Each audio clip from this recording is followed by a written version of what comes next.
We only have salt and soy sauce for seasoning, so let's make do with what we have. Yi-ten looks at the catfish soup, which has a good appearance. Several people. Dun-dun starts drinking it right away. Everyone was surprised. It's so delicious. Finally, I get to eat a proper meal. Why, it's been so hard. Everyone is condemning the NPC for previously feeding them pig slop.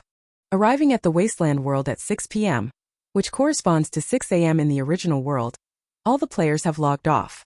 I figured it was time to recruit some fresh newcomers to help build the shelter. I tapped away at the keyboard, click-clack, click-clack. Release version update. The number of closed beta testers has been expanded to 30 players.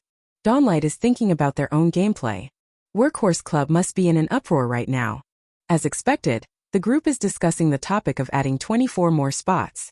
Players in front of their screens, hurry up and join the discussion. You might just be the next one to be taken advantage of. I am the administrator of Wasteland World 404 Shelter. Following the players' feedback about the shortage of personnel, to better build the shelter, I released 24 beta access codes all at once. Watching the number of reservations continuously rise, I felt both happy and troubled by the difficulty of making choices. In no time, the reservation count increased by 2 more. I was quite puzzled by the sudden surge in traffic, as there shouldn't be that many active users in the group. Additionally, due to system limitations, it is not possible to create multiple accounts on the official website of Wasteland OL. Even changing IP addresses or user agents doesn't work. The reservation eligibility, like the helmet, is tied to the person, not the computer. I clicked into the official website forum, looking at the Workhorse Club with 99 plus chat messages. There's also a netizen named Smoking Cessation, who simply doesn't believe such game settings, repeatedly saying the game is fake and urging everyone not to make reservations. I'm speechless. If we could go to the real world, I really want to give him a beating. Just thinking about it is enough. After reading the information about Workhorse Club, I guess I've come to understand the situation of these newbies. These are all promoted by the big shots in the group chats, making a lot of people search for those with closed beta access. Although the popularity has surged, there are very few people genuinely discussing the game's content. I'm wondering if it's time to appoint a few moderators to help manage the forum. Today's Workhorse Club is really lively. Beep beep. Messages are coming one after another, so bustling. I saw that guy Smoking Cessation again. I really want to give him a good beating. Just at that moment, I received a message from Fong Chong.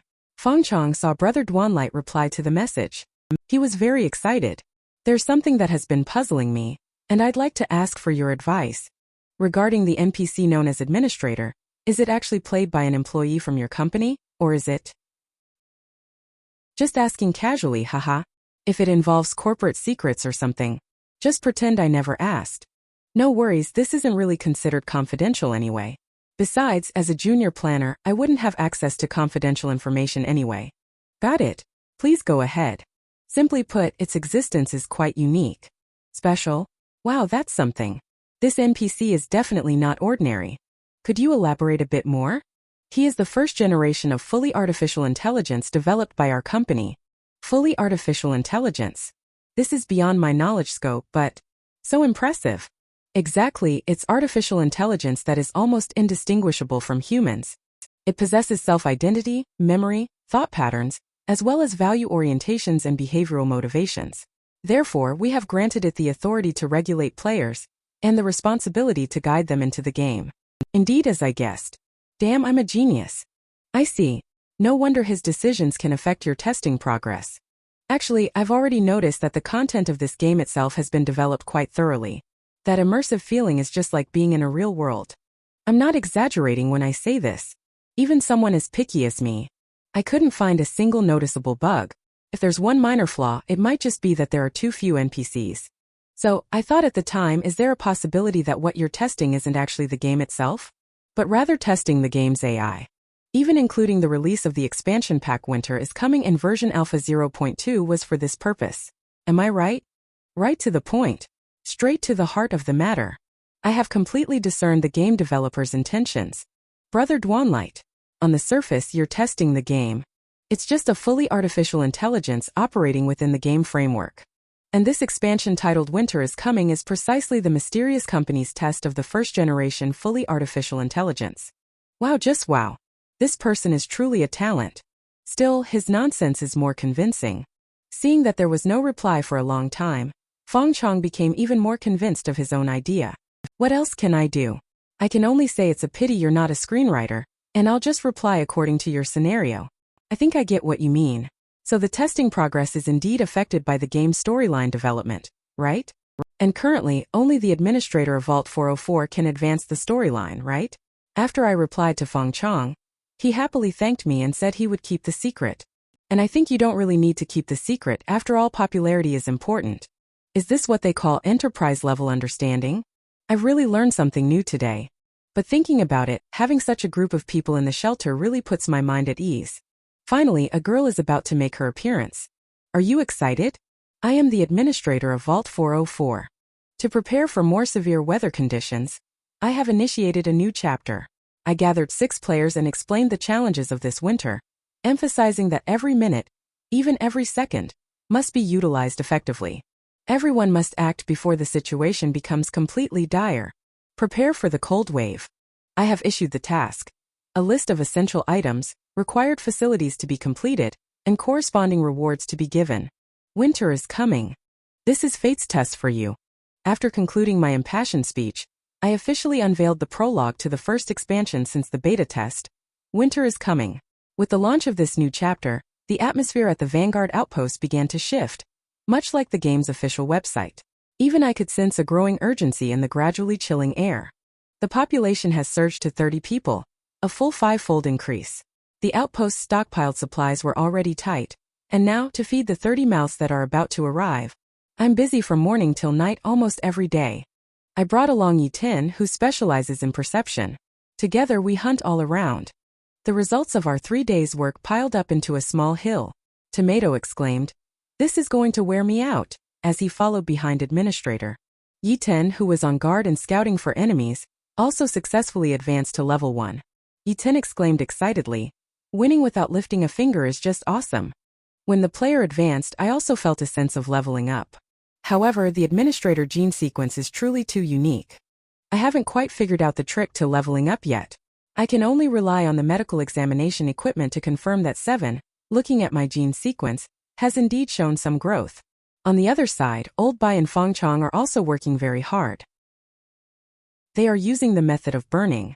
They recovered a small amount of iron slag from rusty steel bars, car parts, and other iron-containing scraps by burning, and then added this iron slag into the cement kiln, mixed with crushed limestone and clay for calcination, producing more reliable cement clinker, whether using manual bellows or transporting stones with a 2-wheeled cart. Both are heavy manual labor. Therefore, Old Bai also advanced to level 1, and his strength attribute increased by 1 point. Similarly, Fong Chong also advanced to level 1, and the increased attribute corresponds to one's own agility. So the genetic sequence evolves in a direction that is more compatible with oneself. Also, when it comes to upgrades, the most unfortunate one is probably Storm. Among the 4 beta testers, he is still at genetic sequence LVO. Storm has caught quite a few fish using his improved traps, but he's still just a bit short of the experience needed to reach level 1. But he gains experience by trapping and killing mutants. It's far less than what he would gain from killing mutants in direct combat. And the 2 newcomers are equally full of enthusiasm. They have hardly taken a moment's rest these past few days. For example, Mosquito isn't the least bit anxious about upgrading. He continues doing carpentry work, occasionally helping out Old Bai and Fong Chong, or helping Storm repair damaged traps. And aside from these tasks, he also built himself a simple little cabin. It serves as his chemistry lab and storage room. That's why Mosquito has been constantly collecting bottles and jars by the roadside these days, though I have serious doubts about the safety of such a small wooden cabin. But I'm still willing to leverage the player's initiative to create more. Look at how much fun this guy is having. I'm also really glad to have someone like this on my team. Compared to Brother Mosquito's laid-back style, Tomato Egg Stir Fry is probably the epitome of a grind king. He has to take care of meals for several of us. He also has to handle the game I hunt. Skin and Deb won them, facing a shortage of raw materials. This has also left the top chefs from the original world quite troubled. After consulting materials from the original world and conducting numerous experiments, they finally solved the major problem under the premise of not adding anything. He directly hung the cut meat on a steel frame, placed it into a kiln made of clay and adobe bricks, and used charcoal to produce smoke for slow roasting at low heat to dry out the moisture in the meat. He then sealed the entrance with pine branches and leaves. When winter arrived, he wrapped these dried meats in plastic bags or tree bark and buried them directly in the snow. They should remain in good condition until the following spring. It's just that the taste is really not something to be complimented. Apart from that, the skins peeled from the mutated dogs were not wasted by Tomato. Instead, they were collected and used to make leather. The main steps of leather making are soaking, liming, fleshing, deliming, and pickling, tanning, fat liquoring, fixing, and base coating. However, the shelter currently does not require smooth and supple high-end fur. What is needed is merely insulating material for warmth. Tomato asked Old Bai to save all the filtered potash water from burning plant ash for me. For the liquid used on leather, to soak the raw hide stripped from the prey and cleaned. After the hide and tanning agents are fully combined, simply air dry it. This way you get a decent quality piece of leather. However, the workload for one person is still too much. Tomato had no choice but to turn to administrator. He made a request for assistance. He looked at the idle Yi-10. Tomato's eyes turned red. You seem to have a lot of free time. Why don't you give me a hand? Just kidding. Isn't it great that I'm just tagging along with the administrator and gaining experience for free? Do you want me to teach you how to cook? No way. What are you so busy for? Dawnlight said helplessly. Yi-Tian needs to help me track prey. At the same time, his perception of danger is crucial, so I can't let him stay to assist you. However, I promise you that your issue will be resolved soon. Reinforcements are already on the way, and will reach the surface very shortly. Tomato could only express helplessness. I really hope the reinforcements arrive soon. Tomato said, I only know how to do basic leather processing. I have no way of making clothes. I reassured Tomato not to worry, as there are talents in this field among the reinforcements this time. The task of making warm clothing can all be entrusted to her. I am the administrator of Vault 404. Today marks the first login for 24 new players. What interesting things might happen to them? Among the 24 new closed beta players I have selected, there's a bit of talent from all walks of life. Not just tailors. Although they may not be experts in any particular field, and there might even be students among them, but they can still be of some use. Besides, I passed the online screening process. I am quite fond of these vibrant and energetic young people. I am still full of confidence in these motivated and energetic players. As long as they work hard enough, sooner or later I'll be able to move into a big house, absolutely solid. September 12th, 6 p.m. Finally, the day the server opens has arrived. These past 3 days have been way too agonizing. Hold your hand, follow the official tutorial, and put on the helmet. Wait. Is it really that simple? Enter the game. He seemed to have stepped into another world. He awoke from the nutrient fluid. Hold your hand and step out of the nutrient fluid. He kept exclaiming. This game is just too realistic. It's just that. What is this weird smell? He turned his head and saw a 2-meter-tall lizard standing in front of him. The two of them stared at each other in a daze. Hold your hand. The lizard was the first to jump up in fright. What the hell is this thing? What the hell thing? I said, who the fuck are you, an NPC? What NPC? I'm Scavenge LVL 99. And who are you? Learned that you are a fellow player from the same batch. Hold your hand. Also introduce their own identity. Damn, you're the newbie who joined the group a few days ago. How come you're so damn ugly? You're the one who's ugly, asshole. Huh. Something's not right here. Little brother, where's my little brother? Damn. How come I don't have a little brother? With a face like yours, you're one to talk. Your focus is actually on that thing. That one's missing and that one's gone too. Damn. The damn game developers lied to us. If you can be a lizard man, why can't you play a female character? If you don't want to be a lizard man, let's swap. Get lost. The official website states that the hibernation pods are equipped with body scanning devices, allowing users to view their attributes and levels. Slowly, the attributes of Scavenge LVL 99 gradually emerge. Sir Scavenge gazes at these abnormal attribute points. How do I remember? The official website seems to write. The standard attribute baseline for a normal male is 5 points. This is my first time logging in, and the thinking attribute is surprisingly high. It's just that the intelligence attribute is a bit low. The key point is I don't feel like I'm not smart. Sir Scavenge couldn't help but feel excited about his future. Haha, let's go. I can't wait to get out. We mustn't keep the administrator waiting.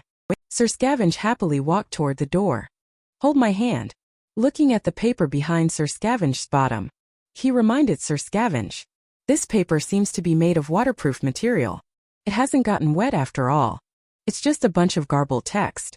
He has no idea what is written on it. If you can't understand it, just leave it be for now.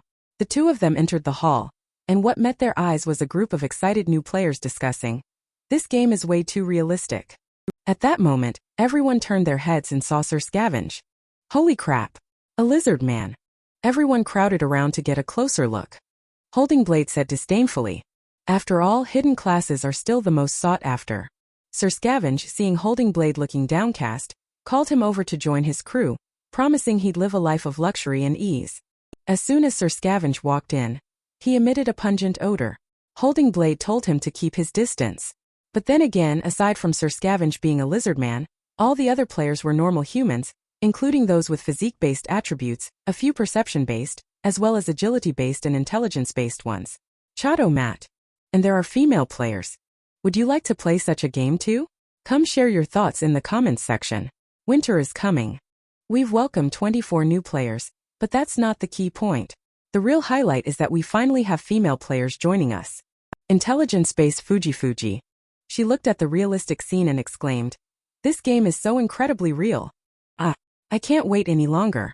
I really want to try the cybernetic modifications mentioned on the official website. There are only some cultivation pods here. Let's go out and take a look." She gazed at the high-tech hall. She exclaimed, "It's so huge." Upon seeing another female player like herself, she immediately went up to her, wanting to get acquainted. The male players nearby, seeing a female gamer in the game, and one with a model-like figure, tall and with long legs, couldn't help but drool with excitement. Fuji stepped right up and called her sister. "I noticed you've been standing here by yourself all this time. It seems like it's just the two of us female players for now. Let me introduce myself, I'm Fuji." Raven also introduced herself as a perception-type player. Fuji looked at the people in the hall with confusion. Raven asked if there were any discoveries. Fuji said, "All of us here are wearing the same jacket. Indeed, this must be the uniform of our faction, like a starter outfit or something. I don't think it's that simple. Based on my experience in the clothing industry, I can tell just by touch that the fabric of this garment is extraordinary. It seems to be a material that provides insulation, cold resistance, and windproofing. And it's more advanced than any fabric I've ever seen. The material here feels different from the other parts. Is there a specific intention behind this design?" I pulled. Snap. There's actually a hidden mechanism on this piece of clothing. Fuji touched her flat chest. Raven couldn't help but chuckle as she watched Fuji suddenly change outfits. Little did she know, when Fuji saw Raven laughing, she thought Raven was making fun of her flat chest. "I hate it the most when people mock me for having small breasts." She immediately retorted, "What are you laughing at? Think having big boobs makes you special? Cows have big udders but no brains, disgusting amount of milk. I doubt you even have breasts, so where's your brain? Did it all go to your butt? Oh wait, you don't have a butt either. No chest, no butt, what a pitiful child." After saying this, she pulled off her disguise button, and her hot body immediately revealed itself. "I'm proud of my big chest. You have small breasts, so shut up. Tall baby bottle, big brain but no chest." As a result, the two of them started arguing fiercely. Holding Blade watched the noisy hall. He was also quite speechless. Some people are banging their heads against the wall, some are asking others to slap them in the face, and the worst one is actually relieving themselves in public. Holding Blade feels like he didn't enter a game world, but a mental hospital. At this moment, our administrator makes an entrance. Everyone turned their gaze toward the administrator in unison. Everyone was excited, finally seeing an NPC. Holding Blade mentioned that although it's his first time playing the game, he has been following Fong Chang's posts on the official website, so he is quite familiar with the game settings. I stepped forward to welcome the arrival of the new player, and introduced myself as the administrator. Codename 1, Dawnlight. Welcome to Vault 404. I am the administrator here, codenamed Dawnlight. Everyone listened attentively to Dawnlight's speech. But at that very moment, Dawnlight was surprised to discover that there were actually mutants mixed in among the players. This made me ponder deeply. But come to think of it, this silly one must be a player. Then there's no need to worry about him being able to harm me. After all, I can kick, ban, or revoke privileges in just a second. This guy really isn't anything to worry about. I re-explained the story background to the new players. This is a post-war wasteland world. Our world now is completely unrecognizable. It is now the 200th year after the apocalypse. Fortunately, we have successfully endured the most difficult years. You being able to stand here already makes you more fortunate than 12 billion people. Now, I need you to quickly grasp the reality of the situation. Then, fulfill the declaration you made under the banner of the Human Alliance, rebuild our homeland. The person beside me is my assistant. Its name is Seven. If you have any questions about the shelter or anything you don't understand, feel free to ask it. This opening is great. When the next group of players arrives, we'll use this without any changes. In addition, the Shelter Resident Handbook has been updated to version 2.0, which includes the resident convention, code of conduct, and requirements for public order, good customs, and prohibited matters. All residents are requested to review it promptly. For residents who violate the regulations, light penalties include forced hibernation and confinement, while severe penalties involve deportation to the underground and permanent removal. We hope everyone strictly adheres to the rules. Upon hearing about the permanent removal penalty, everyone started discussing whether the NPC's authority might be a bit too extensive. Since you chose to make a reservation, that means you have already accepted the game settings. The new clause only applies to player versus player conflicts and harassment of other players. Illicit transactions. It also imposes restrictions on malicious destruction of in-game facilities and other such behaviors. These clauses all fall under legitimate interest claims. Some of these were even discussed and proposed by the players themselves.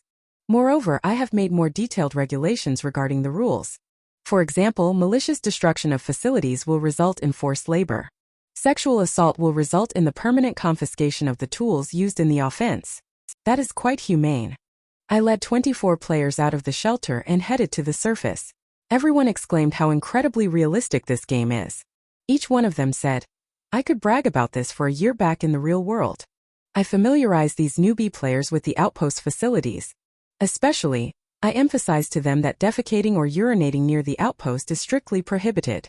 Right after that, I handed all these people over to the eager veteran players like Old Bai. There are plenty of tasks at the outpost right now, so there's no need to worry about them having nothing to do. Some of them were called to move bricks and repair walls. And another group was led by Fong Chong, headed to the construction site northeast of Wetland Park, to transport raw materials for cement production. As for the payment, 10 contribution points per hour. Wow, in the real world I wouldn't even look at labor jobs, but in the game I'm thrilled to be doing it. Of course, not all players were assigned to work at the construction site. Some followed Tomato to make smoked meat. Some went hunting with Storm, as well as gathering tasks like these. For example, that female player who is 1.8 meters tall with the ID, Little Raven. She was assigned to gathering tasks. Her genetic sequence is of the perception type. Although the initial value of the main attribute, perception, is 1 point lower than Yi-Ten's, players with this talent can detect toxicity purely through biological instinct, independent of knowledge or experience. Of course, before acquiring toxin resistance, the poisoning effect itself will have a more significant negative impact on her. Toxin resistance plus 1000 perception. 100 besides, I specifically sought out the lizard folk to gather information. You are Scavenge LVL 99. Sir Scavenge confirms it is indeed me. Sir Scavenge suddenly remembered the paper tucked in his back pocket. He told the administrator that he couldn't read the words on it, and wondered if it was a special mission. Dawnlight took the foul-smelling piece of paper. It was written in the language of this world. No wonder Sir Scavenge said he couldn't recognize it. So I asked Sir Scavenge where this paper came from, and he said it was from behind his butt. Holy crap. It was right in the cultivation pod. When I woke up, it was stuck there. I helplessly said, "Don't be nervous." I just casually asked.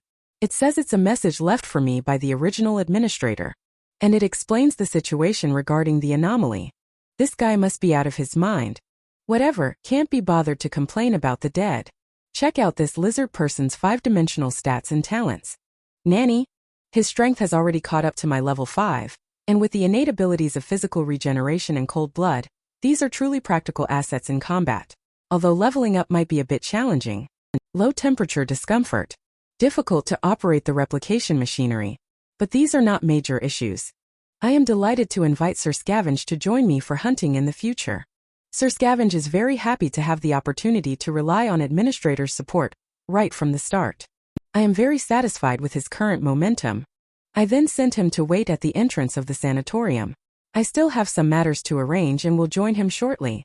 Sir Scavenge instantly turns into a simp. He eagerly went to wait at the sanatorium. He is the administrator of Vault 404. Yet he was unaware of the secret behind the novice's clothing. Instead, he needed to be reminded by new players. Only then did he realize the secret hidden within the novice's clothing. I never expected that the blue coat had such a function hidden within it. After the transformation, it became even lighter and more form-fitting. Great, we can inform the players about this method later. Oh, I almost forgot. He found Fuji's list. He is preparing to release the task. This attribute is still quite good. As a real-life fashion designer, her talent seems tailor-made for her. As a matter of routine, I asked Fuji if she could make clothes. Fuji thought to herself that her real-world profession was design, primarily working on computers, but her hands-on skills were considerably better than the average person's. If she had the materials and tools, she could give it a try. Hearing this, I was quite satisfied and told Fuji to follow me. Tools would need to be figured out, but materials were definitely not an issue. Dawnlight led her to the storage area for animal hides, pointing at the mountain-like pile of materials and asking if there were enough. Wasn't this just pure showing off? As a woman navigating the forefront of the fashion world, she could tell with just one touch. The texture and sheen of the fur clearly indicated it was far from cheap. She turned around and asked Administrator excitedly, "Are all these materials for me to handle alone?" I mentioned that all the leather on the shelf is handled by our chef. He still has a lot to learn in this area. I will appoint you as the person in charge of clothing production for the shelter. Fuji confidently patted the flat chest. "Don't worry. Leave it to me." And I explained that to brace for the cold winter, staying warm is the priority, while style comes second. Right now, something like a sewing machine might be a bit tricky to handle, but I do have basic tools like needles, thread, and scissors. Fuji also mentioned that while a sewing machine would be better, if the goal is just to keep warm, having these basic tools is sufficient. Dawnlight giggled foolishly. I really like this kind of diligent and low-maintenance player. I acknowledge Fuji's dedication to the work and mentioned that we will be acquiring more prey in the coming days. I recall heading north after exiting the city's elevated highway. I heard there are migrating deer herds there, so with a bit of luck, we should be able to make quite a catch. After I assigned the task to Fuji, I sent 7 to notify the players, and everyone uniformly started using the correct way to wear the clothes. Afterward, the players continued building the outpost with great enthusiasm, to avoid taking advantage of the players without giving back. The task I assigned to Fuji offers a reward of 50 contribution points for each piece of clothing made, as long as it provides warmth. Once the store system is launched, clothing can be sold to other players at prices ranging from 100 to 500 contribution points based on quality. But thinking about this, I still need a shopkeeper NPC. Considering that Bronze Farmland has serfs with mobility issues, should we think about recruiting a few? And just at that moment, Sir Scavenge is already eager to set off. I told him not to rush. I need to find you a proper weapon. Follow me. We arrived at the cabin built by Mosquito, now used as a carpentry workshop. The outpost is currently short on tools, especially reliable steel ones. Many things have to be replaced with wood. However, solutions are always devised by people. I combined some industrial scraps salvaged from the wasteland with wood. For example, the crossbow by the wall. The bowstring is made from the tendons of mutated dogs, specially treated. Considering the limited supply of bullets, it's better to use the crossbow to hunt game when it's not absolutely necessary. Sir Scavenge also wanted to get his hands on the crossbow and give it a try. I immediately turned around and gave him a sharp slap. I pointed at the javelin in the distance. "This is your weapon, Sir Scavenge. Or would you rather struggle a bit?" He claimed his quickscope skills were incredibly smooth. I gave him a look, letting him think it over. With such a big build, shouldn't you be charging ahead as a tank instead of hiding in the back with a sniper rifle? Is that really fun? I explained that mastering the javelin is a fundamental skill in hunting. From now on, you'll handle the hunting on your own. Sir Scavenge thought he had triggered the plot. He gladly accepted Dawnlight's arrangement. I am the 404 administrator who has traveled to the wasteland world. If I were to be killed by raiders, I might actually die.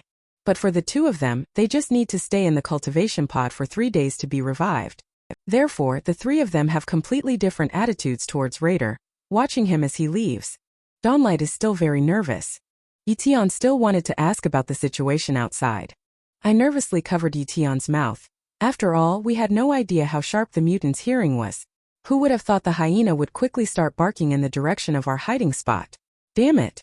That beast must have maxed out all its skill points in perception. Raider noticed something unusual. They also quickly started shooting in our direction. I hurriedly took cover. The bullets fell short, not even reaching the wall where I was. That handmade DIY rifle probably doesn't have rifling. Newbie, Sir Scavenge asked. What's the situation with the firefight? Are we encountering mutants? Yi-Tin is excited to fight against mutants. He told the novice Sir Scavenge not to panic. Let me take a quick look first. I cursed. What the hell are you looking at? It's Raider. Both of them have guns. And there's a dog following them. You retreat from the rear, and we'll meet up at the bus stop 300 meters due south. The two of them were unhappy upon hearing this. Why do we have to retreat? There are only 2 people and a beast on the other side. We have just as many people as they do. Damn, why does that sound so convincing? The two of them stepped forward together. They declared that they were ready to fight. Although we only have 1 gun, we still have Molotov cocktails and a crossbow. This 2-meter-tall lizard. I refuse to believe it can't defeat a dog. Oh right. Why run? Back in the day I was all alone, risking my life out there in the wilderness. It made sense to dodge those ruthless bandits when you had nothing. But now I've got guns and people on my side. What the hell is there to run from now? Especially when there are only 2 of them on the other side. Let's take them down.